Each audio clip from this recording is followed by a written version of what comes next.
Welcome in, everyone, and thank you for listening to the 313th ever episode of the Missouri Sports Podcast, brought to you by 106 Apparel and recording from the MSP studio in beautiful Springfield, Missouri. I'm one of your hosts, Cameron Albert, alongside my good friend and fellow Mizzou fan, Kyle DeVries. How you doing today, Kyle? I'm doing great, Cameron. 6:27 a.m. in the morning. Oh, yeah. Doing the morning show. We're doing the morning show. We haven't done this in a while.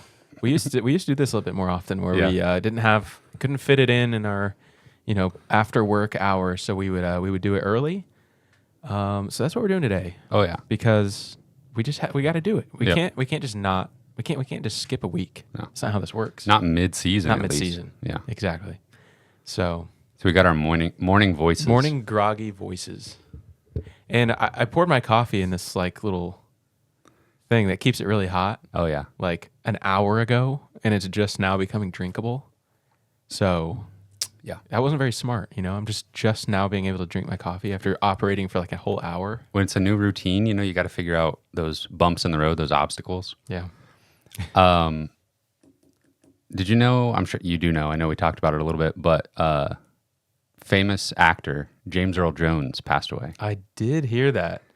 Man, he was like a childhood hero. And our morning voices just had me thinking about his iconic voice. Oh, yeah. It give you that. Mufasa. You Darth deliberately Vader. disobeyed me.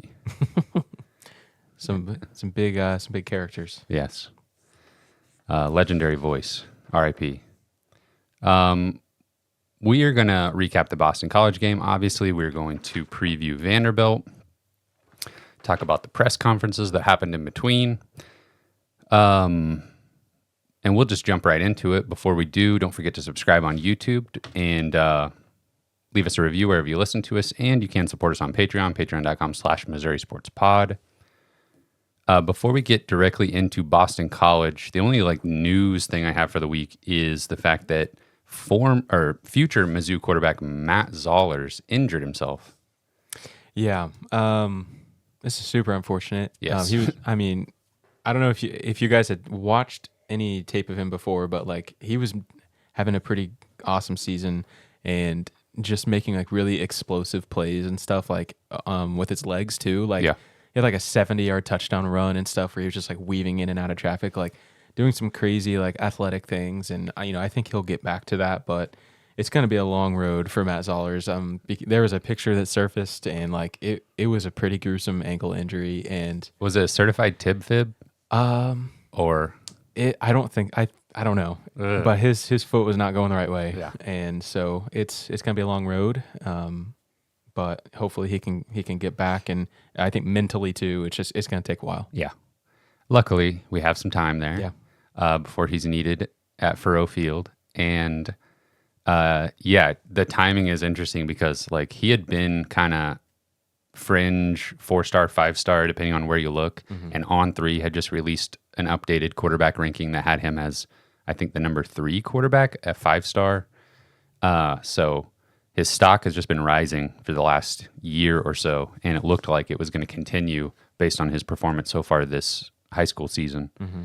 So we're thinking about Matt. That's a pretty gruesome injury, but he's been on Twitter just kind of he reposted a video of his final touchdown in high school and getting a lot of support from current Mizzou players and recruits and stuff. So That's cool. Yeah, it would not be fun to go out that way. yeah. Jumping in now to that Boston College game, Mizzou does improve to 3-0 with a 27-21 win over Boston College. Kyle, you were pretty close in your score prediction. You said 31-20 Mizzou. So I was thinking a little bit higher scoring for the Tigers. That was kind of just a mess of a game to some extent. Mm-hmm. There was really that middle stretch, which they talked about on the broadcast. Coach Drink talked about nonstop. Yeah. That middle stretch was really excellent. But outside of that, it was a little rough. Yeah. Yeah, it's more or less exactly kind of what we expected, I think, as, Castellanos made some plays. Missouri was, for the most part, the better team, and I felt like over the course of the game, you started to really see that. Mm-hmm. But I agree, man. And I have to remind myself, this is a good Boston College team. Yeah. They were a top 25 team in the country. And I don't want to get too like upset with how things went, but like, we still beat a good team, but there was just so many like self-inflicted errors. Yeah. And the offense still just doesn't look like it's clicking as well as we know it can and hopefully will be. So yeah, it kind of was an ugly game. Yeah. Offensively, it was so good to see like the running game was really clicking. That was pretty consistent all game.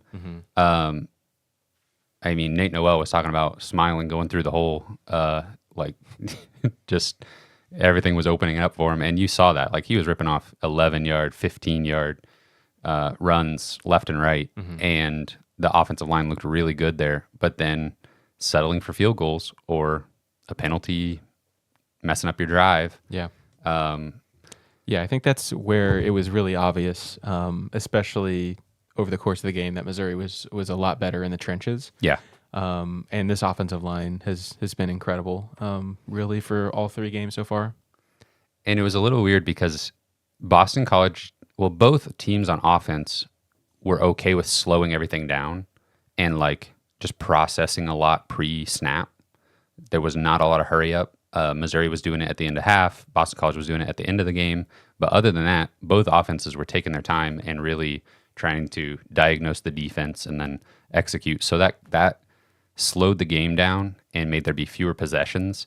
And so then each possession's importance got heightened, I think. And so every time you settle for a field goal or, you miss that one throw that was more than 10 yards, they were only going for sometimes one of those per drive because the run game was going so well. You just needed one of those chunks to break open the drive. And when they did that, they scored touchdowns or got right there to the goal line where they could. It seems like this Missouri offense is either going to, which actually they haven't so far, they're going to score like from the opponent's side of the 50-yard line on a big play, or they have to get to the goal line. Luther Burden obviously broke some tackles and had an incredible play to score that one touchdown, but I don't know. It just seems like the offense gets bogged down sometimes in the red zone and just settling for field goals over and over again. Yeah, that's been kind of a struggle for Coach Trinkwitz's offenses really the whole time he's been here for whatever reason. How are you feeling when Mizzou got down 14-3? Well, okay, so full disclosure, I have gone back and watched the whole game since this, but on game day, I had to be at work and that morning. And so I was working, also paying attention to, I had a stream of the radio broadcast in my earbud while I was working. And then I also was had the game up on a work computer that I was catching every once in a while. So it was kind of a mess trying to watch the first part of this game. And when it was 14-3 and they had just completed that insane fumble-Ruski fake, it looked like it was going to be a big play for Mizzou, but nope, it's a touchdown for Boston College. I was freaking out a little bit because it just felt like Boston College is going to be able to kind of do some ball control here, maybe. And when those fluke plays start going against you, it's like, okay. We've seen this movie before. Yeah. So, that was scary for a second. Yeah. I was relying on the soothing voice of Mike Kelly on the radio to keep me calm. He does a good job of that. He really does. Yeah. It's like, we got this. Yeah. He didn't seem too worried, so that was calming me back down. And then right after that, Missouri got that Trevez Johnson interception, turned that into the Luther Burden touchdown, and what has been harped on by Coach Drinkwitz, that middle 8, the last 4 minutes of the first half, first 4 minutes of the second half, they really dominated. 17-0 in that stretch, and just completely flipped the momentum. The Blake Craig hitting the 56-yarder at halftime, it was freaking me out for a minute, but then before I could even think, they turned it around and it was a tie game and they took the lead going into halftime. Yeah, the fumble-Ruski play you're referring to, it was like a bad snap or I can't remember if it was the snap. Maybe the snap was good, but Castellanos kind of lost control of it and it was rolling away from him and he had to legitimately like stop and bend down and pick it up, and then when he stood up, I was like, oh, like he's gonna try to throw this thing. Like, I mean, I thought maybe he was just getting rid of it. Yeah. But no, there's like a wide open wide receiver, like 50 yards down the Yes. field. Two of them. They Yeah. get a 70-yard touchdown play. It almost looked like Mizzou maybe thought the play was called dead or something. Like the Mizzou secondary just stopped. Yeah. And It's like everybody thought they could recover that fumble or something. yeah, Like it was very weird, and it really did, like, there was like, I felt like I was a little bit like torn in that moment where half of me was thinking like, you know what, this is not sustainable. right. That was the craziest fluke I've ever seen. They're not going to keep scoring like this. Right. And then, but there was that part of me that was like, we're down 14-3. Yeah. Mizzou looks lost. Yeah. And what's happening? Yeah. So I had to think about the Kentucky game from last year. And that became a whole thread in the post game coverage and stuff. Is like, this was the first time, and some of the pregame stuff, Mizzou, they're not putting out mini movies per se, but they are putting out a little like recap video of each game. And they had Mike Kelly talking about this should be the first time this Mizzou team has faced some adversity. Let's see how they react to a team that's actually decent. And so then, yeah, that's been kind of the thread post game, is like they had to overcome adversity here, just like that Kentucky game. They did. Not quite as drastic as the Kentucky game. Blake Craig was he was doing his job to like at least give us something offensively. We're at least scoring points. Yeah. It was 14-6 before the interception and then Burden touchdown. They had to respond immediately and did. You mentioned that you were kind of afraid that they might start doing some ball control and really just kind of starting to slow the game down even more than they already were. And maybe it was just too early in the game. Right. Maybe they wanted to just, I don't know, go for the throw at this point of the game. But Boston College was up 14-3. They kept throwing. Yeah. And they allowed Mizzou to get back in the game. Right. You mentioned the Trevez Johnson interception. That was what felt like a huge momentum swing in the game. Got the field goal going into halftime, like kind of had good vibes going into the locker room. So Boston College kind of gave us some opportunities to get some momentum plays back in our favor. Yeah, there was another big play where Luther Burden almost took one to the house, got tripped up at the last second. Yeah, I think he thought he was going. Yes. I thought that watching the replay, I was like, how did he not score here? Yeah. But that drive ended with the Brady Cook touchdown run. That was crazy. Yes. He like stopped in his tracks. Man. And two guys like went past him. I saw him on the sidelines pointing to Luther saying, I learned that from you. But yeah, man, when Missouri gets to the goal line, they have so many little things they can dial up. They got the 2-point conversion on a direct snap to Nate Noel where he like faked a pitch back to Cook. That was kind of a new thing. They love doing that. Yeah. And it just feels like it sets you up for within each of those little plays, there's different options that they could. Exactly. Yeah, because on that pitch play, Nate Noel could have pitched it back to Brady Cook. So obviously they are giving themselves the option to be able to throw it from there if it got that far in the play. Yeah. So who knows? Maybe next, I would say like, if I was betting, like the next 3 times they run that play, It'll be different. Yeah, it's like you never know what they're going to do, but it worked so well that, I don't know, I just feel like Nate Noel having sometimes I wonder what he was even able to do there, if there was any read at all, or if it was always just on this time you are faking it and running it in. 100%. I think that was the plan on that play at least. Brady Cook, though, just his overall game, I thought he did well. I mean, he's rising up the record books now for all-time passing yards in Mizzou history. He passed Jeff Handy and James Franklin to move into 4th all-time. He's 1,363 yards away from Brad Smith for 3rd place. Yeah, he should definitely get there. Yeah. Probably in the next, 4 or 5 games. He was 21 of 30 for 264 and a touchdown. Also the rushing touchdown, like we mentioned. He did the one thing the offense could have done that would have made me feel a lot better about this game is get a touchdown to stretch the lead out to 17. Yeah.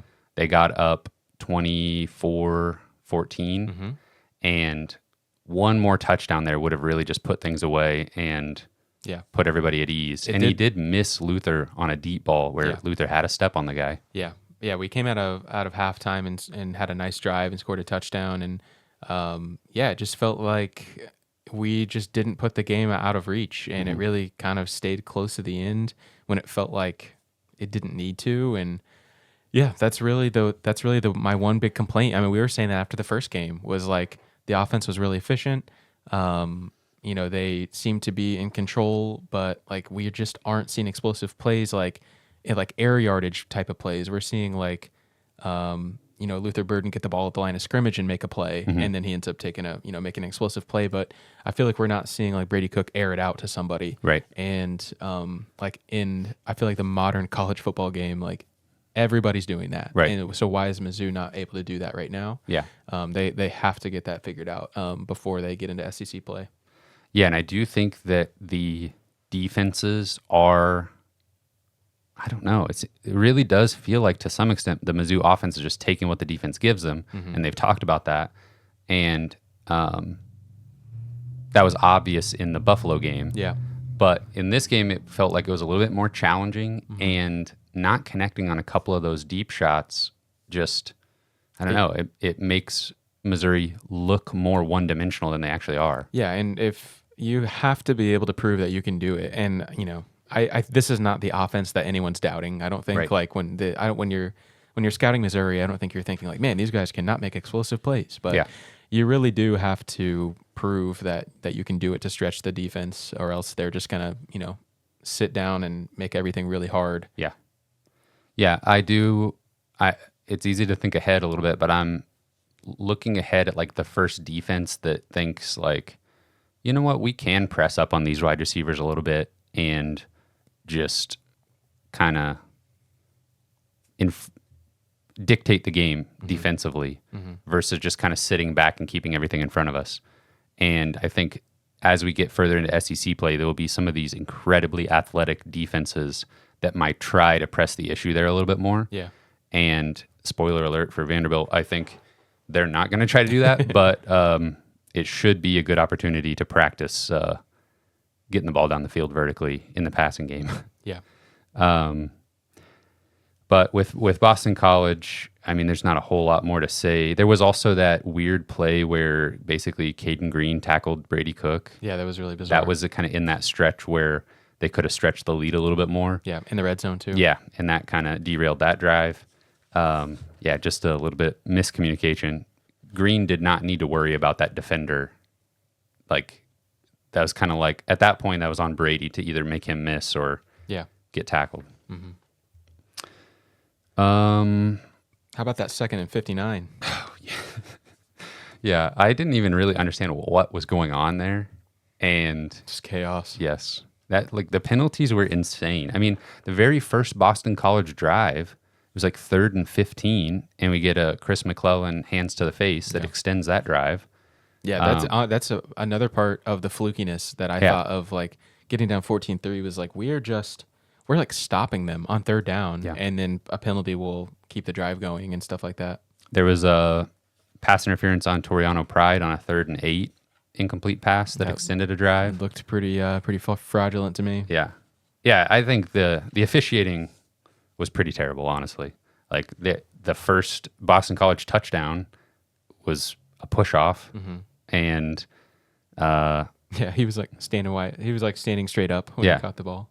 There was a no call in the second quarter on a intermediate pass to Weiss where he's just his arms getting held. It was just And then Coach Drinkwitz in the press conference was talking about how he did bring up the fact that this was the same ACC officiating crew that called the Georgia-Clemson game. And I don't even remember the details of that game, what was questionable about it, but...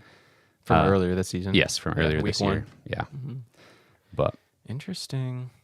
Defensively, though, like, outside of a couple plays, I mean, literally, I did the math here. The total yardage, Boston College 298, Missouri 440. Boston College had 3 plays that totaled 130 yards. So 44% of their total yards came from 3 plays. And obviously one of those was that Fumblerooski. That's what they're calling it. And in the running game, Boston College 26 rushes for 49 yards, 1.9 yards per carry. Yeah, I think that's really the part of the game that won it for us. You know, I thought that Boston College, just with their athleticism, they're pretty tricky. They have lots of like optionality to their run game. Like I really thought this could hurt us, and it didn't at all. And you know, I think Ward's a really good running back. Well, they have a couple good running backs, but Ward especially, Turbo, I think is a talented runner, and they just didn't get it going. Missouri switched things up and was bringing in Gracial as a fifth down lineman on more like running situations, and that was not something that they had ever shown before. So there was no way for Boston College to prepare for it. So I like seeing a little wrinkle like that. I mean, obviously it worked. 1.9 yards per carry. Yeah. And like you said, even when Boston College was up, Missouri was like, well, you're not going to just run the ball and like take all the air out of the game. We're going to make you throw the ball. And even like containing Castellanos, there were plays where he just kind of had time in the pocket. Yeah. And it wasn't a good thing for him. Exactly. Yeah. Yes. Yeah. Missouri made a concerted effort to keep him contained. Yeah. And he's not a guy that's going to sit back and kill you as a pocket passer. And that's honestly like, I think both of his interceptions were in those types of situations where he had time to throw. Yeah. It looked like he was about to make a play, and he threw it to the other team. yeah, Norwood got an interception in the second half. I also wanted to shout out Zion Young. He has like not been putting up stats in the box score, but he is in on a lot of plays, like quarterback hurries. He got his hand on a ball like from behind on a pass attempt, and that doesn't really show up. Like like going back to game one, he was the one pressuring that caused the Toriano Pride interception opportunity. So yeah, Zion Young's been really, really good. yeah. And it's interesting how those defensive linemen don't always show up in the box score. Yeah, they do when they get a sack, but they're doing so much more than that. Exactly.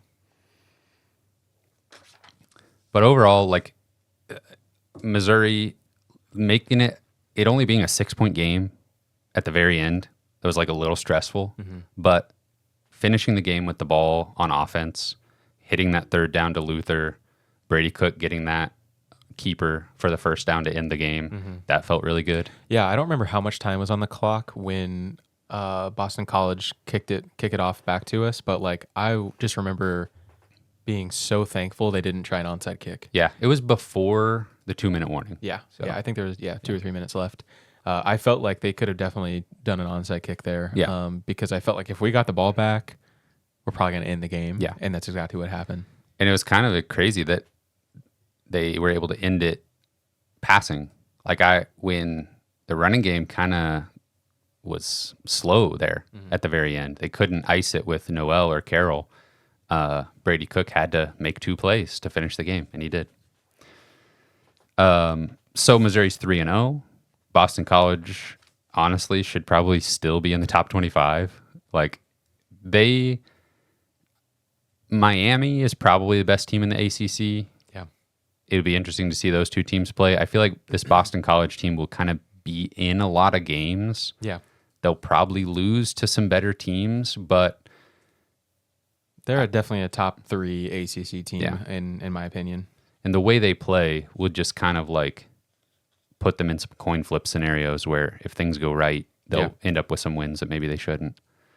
Getting those 2 interceptions, though, kind of like balanced out those 2 blown coverages. But like, I don't know, you need those 2 interceptions to cover up mistakes that the offense is making, not mistakes that the defense is making. Exactly. Ideally. I always watch the press conference and after the game, and I wanted to give a shout out to Gabe from Power Mizzou and Natalie with KMIZ. I think they're the 2 best people like doing their job covering the team. And KMIZ always uploads the press conference videos to YouTube after the fact, so I always appreciate that. But Coach Drinkwitz, when he's coming right off the field for the press conference, he is fired up. Like you can tell the adrenaline is still pumping, and it takes him a little bit to settle into the press conference. And that whole dynamic is just so interesting to me. And Gabe and Natalie, and they all do a good job of asking good questions, but I can just identify their voices easier because they're more public. And there was one point, like I talked about Coach mentioning the ACC crew and talking about having to face adversity. But one little trend I was noticing was how many people were asking questions that weren't really questions and just saying, talk about this, like talk about the defensive line, talk about this, and instead of phrasing it in a question. And I could just see Drinkwitz getting like slightly annoyed by that. But usually whoever's asking the question would kind of rephrase it into a question or lead into it just enough to give Drinkwitz something to work with. But there was one in particular where somebody was just like, talk about Nate Noel. I don't remember what the specific suggestion was. And you could just see it on Drink's face that he was like, come on, you're not even going to try to make that a question.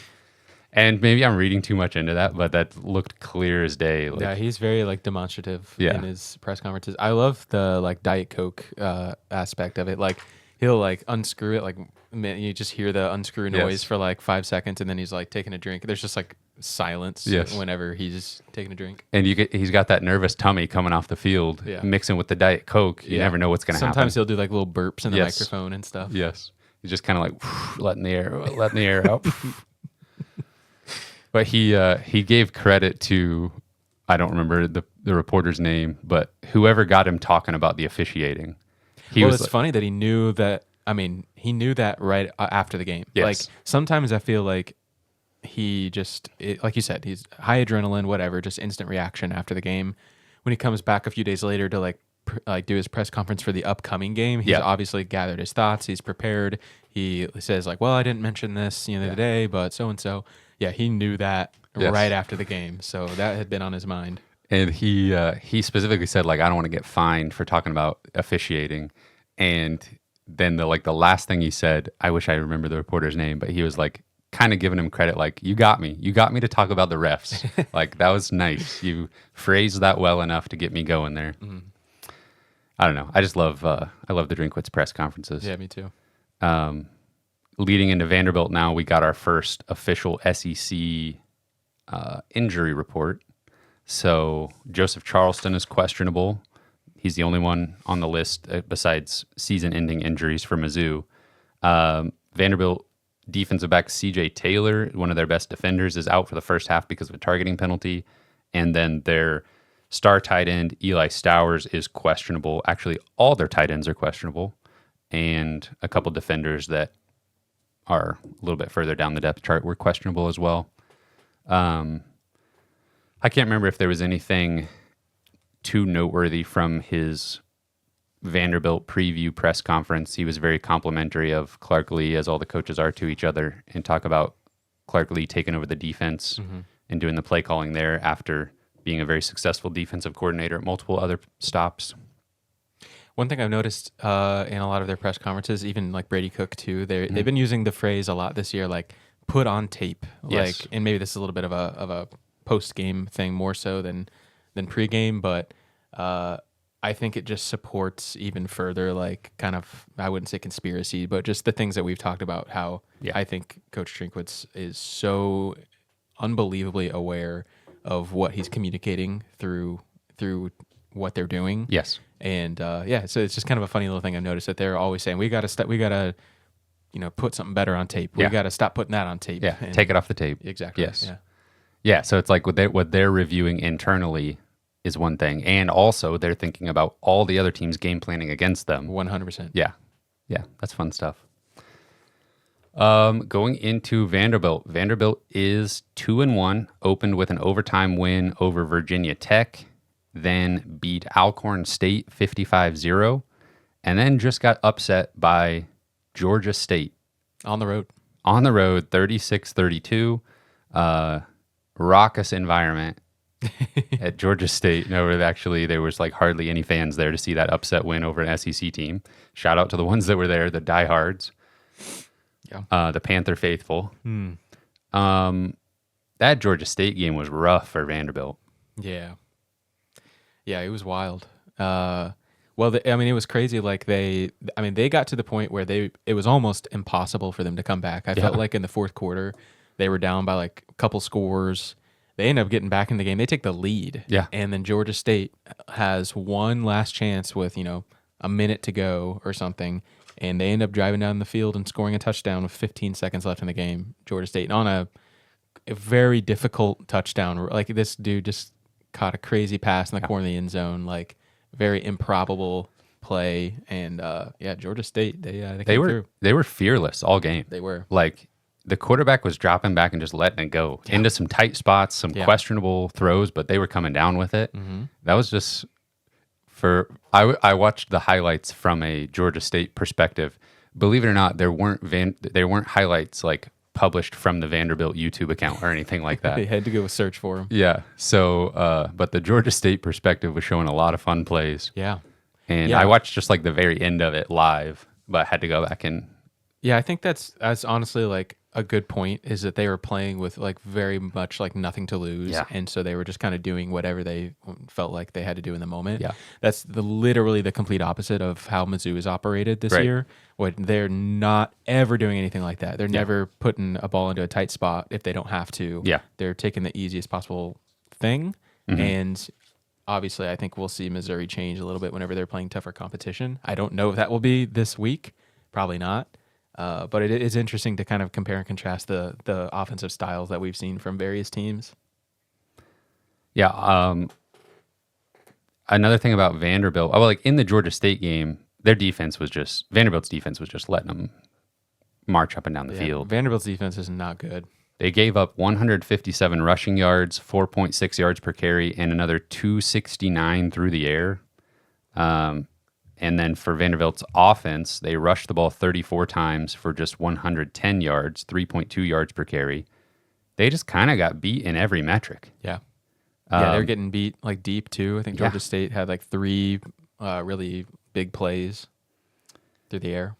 And something that will sound familiar, Vanderbilt against Georgia State, 9 penalties for 85 yards. Yes.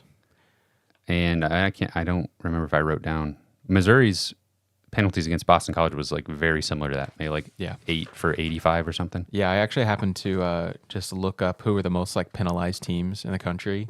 Mizzou and Vanderbilt are both up there. Yeah. Well, this is actually organized by like the worst penalized teams. So Missouri is 108th with 25 penalties for 215 yards. Nice. We've seen how bad that looks like in real time. Well, Vanderbilt's worse. They're 120th ranked in like penalty yardage. They've basically committed the same amount of penalties for 240 yards. Jeez. So even more penalty yardage than Mizzou. Well, we know they had a targeting penalty. Yeah. And Missouri had multiple like unsportsmanlike conduct, and that's got to get cleaned up. Taken off the tape, if you will. Taken off the tape, absolutely. I mean, that's so much of that was just like get your head in the game type of stuff. Yeah. Like Luther Burden had a couple moments. He was throwing the mouthpiece. He was getting chewed out on TV too. Yeah. Yeah, like Coach Drinkwitz mentioned that, and then he was like, "But we need him out there for those 100 yards or whatever." Like that, we're gonna need him though. Yeah, it was like we need him out there, so he better not like get kicked out of a game. But Please it was stop. also like, don't think I'm so mad at him that he's gonna get benched or anything. Exactly. So we may be in for an ugly game with penalties and stuff. Like, Missouri's got to clean that stuff up. This is the opportunity, because after this, like, you got UMass still on the schedule, but we can't afford it. Yeah. Can't afford it in this game, really. Yeah. Like, Vanderbilt is trending towards a team that will let you get away with some of that stuff because they're going to be making their own mistakes, but you just can't count on it. Yeah, Missouri's defense has been extremely disciplined outside of the penalties. Vanderbilt's has not. Yeah. In like third down defense, Vanderbilt is letting their opponents convert 42% of the time on third down, which is good for 106th in the country. Missouri is letting their opponents convert 23% of the time, which is good for 10th. Nice. So that's, 23% to 42%. That is a massive, massive difference. And off the top of my head, I think Missouri's offense, I don't know if you have this, third down percentage is like 56%. I don't have that, but it wouldn't surprise me. Yeah. And then on passing defense, Vanderbilt is ranked 73rd in the country. They are giving up 207 yards per game. And they've played against the 91st like ranked pass offenses, so they're playing bad teams and still giving up a lot of yardage. Mizzou is 8th in the country. They're giving up 110 yards per game against the 63rd ranked defense. So they're playing better. 63rd ranked pass offense. So Missouri's playing better competition and like giving up like half the amount of passing yardage that Vanderbilt has. Yeah. And one of the games in those stats for Vanderbilt is this 55-0 game against Alcorn State. Yeah. So Is Tyler Macon still there? I don't know. I was looking at some of the same stuff, but I had one stat that I thought was interesting. Just the yards per game, Vandy's defense is giving up almost 300 yards per game, but they only gave up 71 against Alcorn State. So in those other two games, they've given up 397 against Virginia Tech and 426 against Georgia State. Wow. That's a lot. That's terrible. Yes. Yeah. What's crazy about Vanderbilt is the first couple of games of the season, I really thought that this was a different Vanderbilt team, and maybe they just had a terrible day against Georgia State, and they bounced back. But who was it they beat? Was it Virginia Tech? Yeah. In week one, I mean, they had a big win. And Boston College had won as well. Yes. So we were like, okay, this schedule just got more interesting. Yeah. Their quarterback is, he's an interesting player. He's very mobile. They, like Boston College, honestly, are very similar. They have a lot of optionality in their offense. Like, the quarterback's a playmaker. He's always kind of looking to get out in space and like maybe run, maybe pass, maybe pitch. Like he's kind of just, I don't know. He's kind of just a gamer in that way. Playmaker, if you will. A playmaker. Yeah. So he's interesting to defend, but I also think that there's just an element of like in that first game, obviously he's a transfer.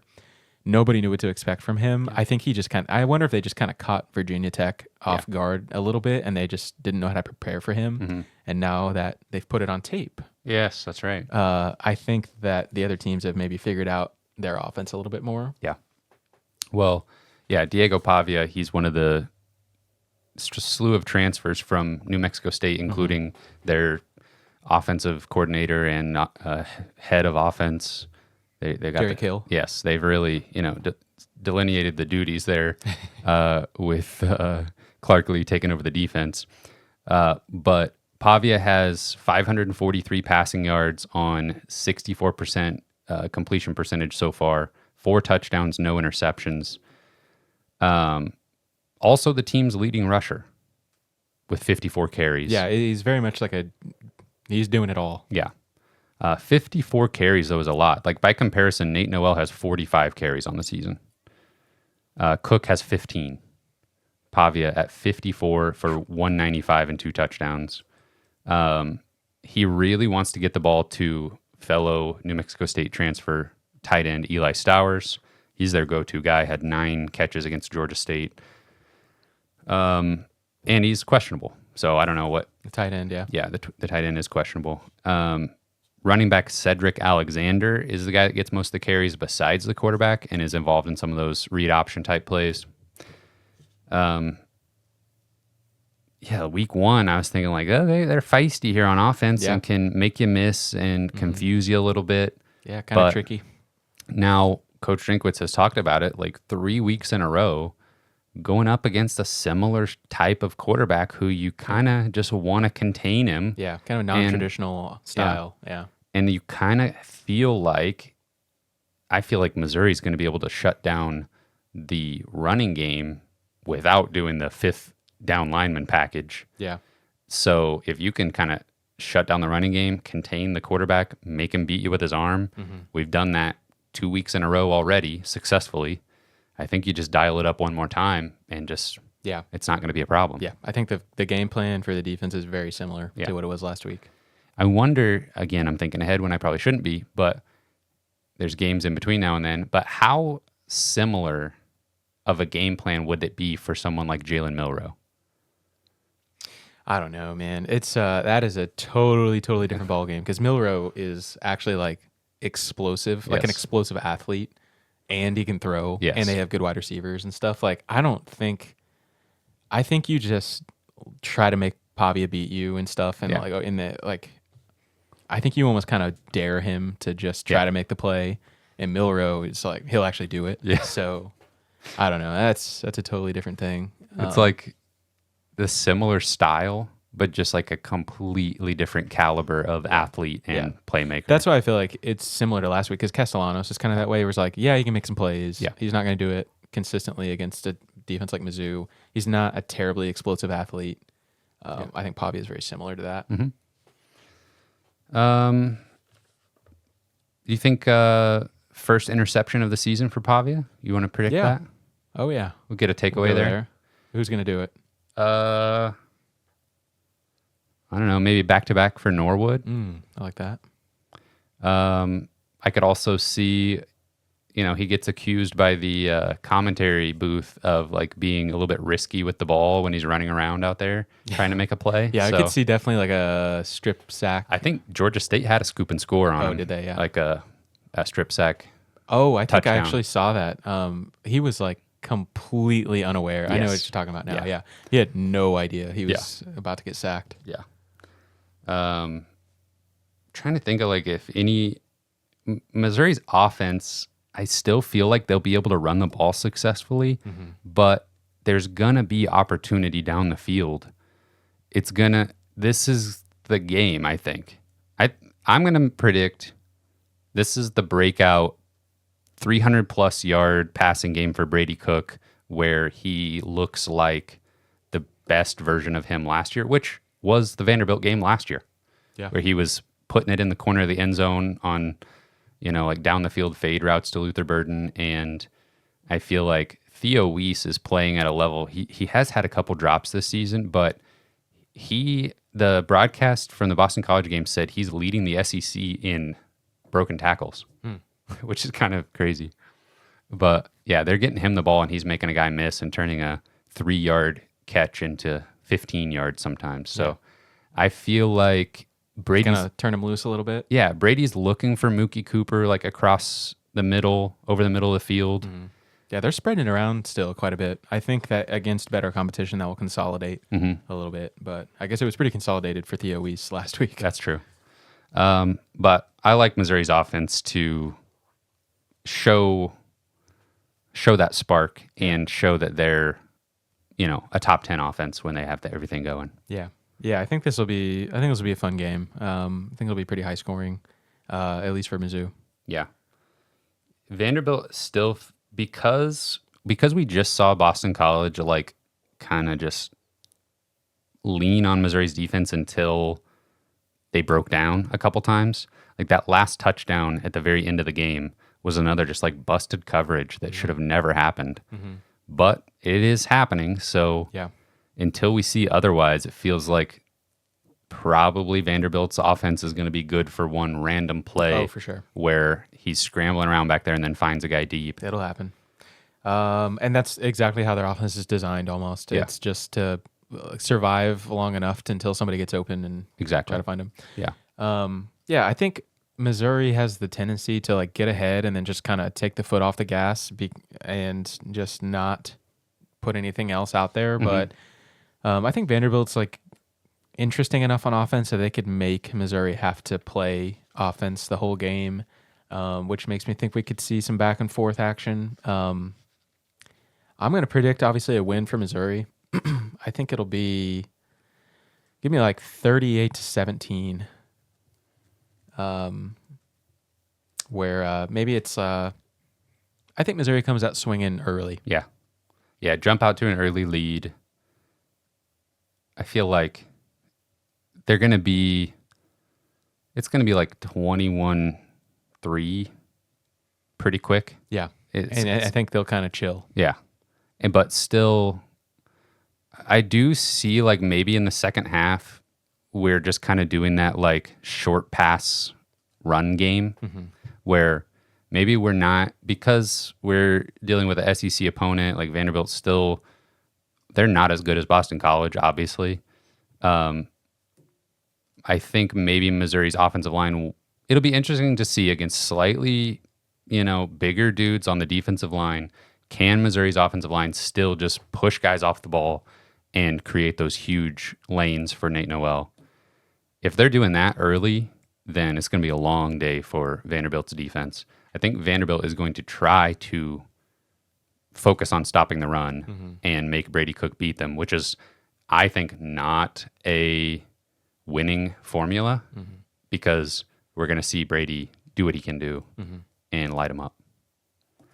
Jump out to an early lead. Yeah, your score, you've got it. You've got it nailed, I think, Kyle. I'm going to go with 36-14. No, I said they're going to get a field goal. 36-20. 36. Yeah. I don't know how you get to 36, but they'll get there. Still too many field goals. Yeah. I'm predicting. Okay. I think it'll be a faster pace game from Vanderbilt's side, so maybe more possessions than the Boston College game. Yeah, probably. That was one of the things, though, in that BC game that I didn't see coming was just like, this is kind of like a slow, low possession game. Well, that's what you got to do when you're playing against a team that you know is better than you. Exactly. Is just slow everything down and hope you're efficient. Yep. So we're both predicting wins there, and we're going to be there. We're going to be there. So don't know what our schedule's looking like exactly. We will probably be over in Lot P saying hi to some of our Patreon people over there. So if you're there on Saturday and hit us up on Twitter or in the YouTube comments, and we'll try to say hi. Predicting a win. Moving on now, we have SEC Pick-Em plus Nebraska.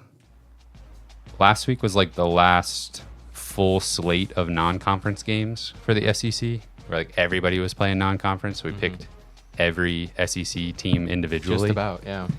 Now we get some actual SEC matchups. Welcome in. There was a lot of points to be had last week. Yeah. Did anybody capitalize? A little bit. Let's see. Last week, I scored 7 points. Kyle and the guest pickers scored 8 points, and Cam scored 9 points. I'm not used to hearing my name last. I feel like you picked an upset or something, maybe. Or you correctly picked something on an island. Toledo. I thought about it, but good job. Who did they beat? Mississippi State. Yeah, Mississippi State sucks. Let's go. They killed Mississippi State. Did they Yes, really? it was not close. Let's see. Okay, so that brings our season total to I have 20, Cam and the guest pickers have 22, and Kyle has 25. Oh, we're getting a little spread out early. Just wait. Okay, this week our guest picker is Matthew. Welcome in. Look, man. Also, thank you for doing picks at 10 p.m. last night. Yeah. Let's see. Okay, first game is Florida at Mississippi State. Florida is a 6-point favorite.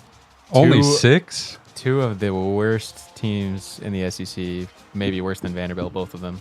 Talk about a take that has aged terribly. I was, for years now, been saying that Billy Napier is going to hold on at Florida and turn things around.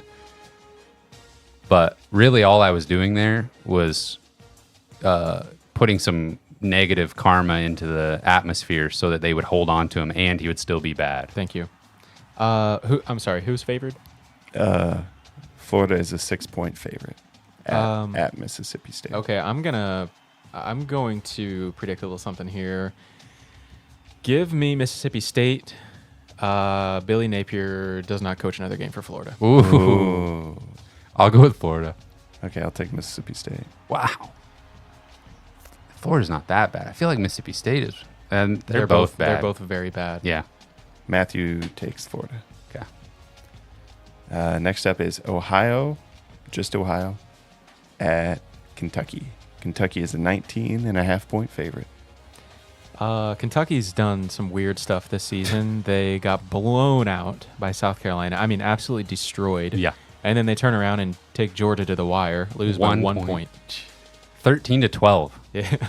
It's some old school. football right there. Yeah, I guess I'll take Kentucky. Yeah, I guess. Kentucky all around. UCLA at number 16, LSU. LSU is a 24.5-point favorite. I hate LSU. Speaking of South Carolina, crazy game last week. Yeah.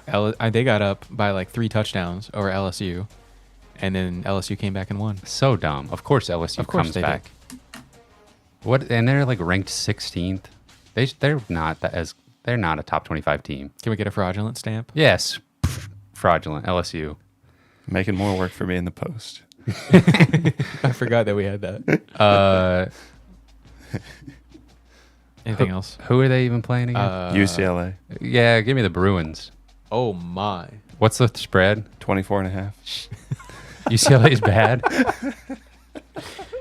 24. That seems very large. You want to change your answer? I do. Okay, go right ahead. Right after the fraudulent stamp, go ahead and pick They it. are fraudulent. I'll take LSU. I think both of those things can be true. I will also take LSU. Okay, LSU all around. Next up is Arkansas at Auburn. Auburn is a 3-point favorite. What did Arkansas do last week? They like almost lost a UAB or somebody. Yes, Yeah. they did almost lose to UAB. What? I don't know what to do with that in one. the world? Give me Arkansas. Yeah, I think I'll take Arkansas in this game. I'll take the upset. I'll go Auburn. And Matthew takes Auburn. I feel like this might be the week I let you guys get back in it. We can only hope. Being a little crazy here. I hope not, because Since when is UCLA like so bad? I don't know. That shocks Interesting. me. That spread's crazy. big game of the week. What conference are they in? Big Ten. Are they really? Yeah. Oh my gosh. No, I don't actually know. Okay. Who knows? Okay, big game of the week. Number 6, Tennessee at number 15, Oklahoma. Tennessee is a 7-point favorite. Oklahoma has not looked very good. No. Tennessee scored like 160 points against somebody. Yeah. Kent State. Kent State recently. Was that just last week? Uh-huh. Yeah. Give me Oklahoma. Whew. Okay, I'll take Tennessee. Yeah, I think I will as well. Matthew takes Tennessee. I don't think. I'm inking up the stamp on Oklahoma. Yeah. They haven't played anybody. I guess we'll find out. Yes, we will. Bowling Green at number 25, Texas A&M. They're ranked again? Or maybe they have been this whole time. I don't know. UCLA is in the Big Ten. Oh, wow. 22.5-point favorite. The Fighting Connor Bazelaks. Oh, wow. Bazelak just popping up all over the place. Mm-hmm. They can make this game close, I think. But I think Texas A&M will still win. Does Connor Bazelak have one more like 300-yard, 3-touchdown, 3-interception game in him? 3 interceptions, definitely. He'll put him in the game and then take him right out of it. Yeah. I'll take A&M. Giveth and taketh away. Exactly. A&M all around. And last and certainly least, number 24, Illinois at number 22, Nebraska. Okay. Nebraska here. is an 8.5-point favorite. They really tempted me this week. Illinois beat the losers a couple weeks ago, last week. The who? The Western State loser team. What? Oh, Kansas? Yeah. Oh. Okay. Uh, Didn't want to say their name. I don't even get wanna it. say it. I get it. I'll take Nebraska. I will as well. Give me I think- Illinois. I think Nebraska is legit solid. I won't say they're like really good, but They're I a think legit fringe top 25 team. They're clearly better than they have been. Yeah. They got Mahomes playing for them. That's true. Matthew takes Illinois. All right, I'll take Nebraska. Ooh. Okay. I'll switch it up. Put Matthew on an island. Put them on an island. That makes me want to switch. When producer Cameron picks Nebraska, Oh, man. That's true. That's you kind of want to get away from That's that. bad mojo. I told myself no, and now I can't help it. All right. You just swung that outcome for Nebraska. That's Producer true. Cameron. Oh, man. Well, Everybody thank producer Cameron when Nebraska loses. no. Big Red. Okay. Good That's luck, it. everybody. See you on the gridiron. See you on the gridiron. Got some fun matchups. Anything else about the Vanderbilt matchup you're looking forward to? I can't wait. It's Gonna can't be wait to. hot. It is gonna be hot. I saw maybe a little bit of rain potentially too. Oh. That sounds like humid. Yeah. Mm-hmm. It's going to be sweaty. It's a gold rush game. Yeah, Is it? I'm How do gonna you have feel to about go- that? I have to go I wrestle forgot. up a gold T-shirt. Forgot about that. Fuck. Give me your honest thoughts about the gold rush. It's fine. It's kind of cool, and everyone's just wearing the same color. I need to go buy a shirt. I think that's my honest thoughts. I saw some complaining on Twitter from people being like, between the tiger stripe and the gold rush, they're having to wear gold too much. Certain sections are having to wear gold like half the home games. So Yeah, I'm excited to be there though. Just really let the tradition and the history, the pageantry. just wash over me, Ooh. and just let it simmer. Oh yeah. Just be in that atmosphere. It's fun. Simmer in the hot sun. Absolutely. One last time. I'm hoping, I got my fingers crossed for a night game blackout environment Oh yeah. for that Oklahoma game. Oh yeah. It better be a night game. Yeah. All right. I don't have my computer in front of me. Let me get my phone. You went no computer. Look at that. Well, First time ever. That was not intentional. I left my computer at work. And so, special thank you to our Patreon supporters: Britt Treese, Ryan Demore, Tristan, Ben Smith, Parker Daddy, JD, Tim Keens, Tyler Harsel, Brandon Groffalo, Brandon Hanks, Matthew Tilly, Lewis Hernandez, Joshua Jacobson, Devontae Eston. Thank you. Thank you so much, gentlemen. We love you very much.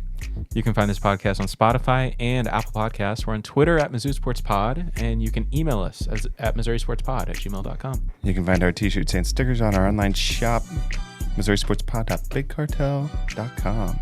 Thank you, everyone, for listening. We will see you next week Or at the game. after a win, for a win, during the win.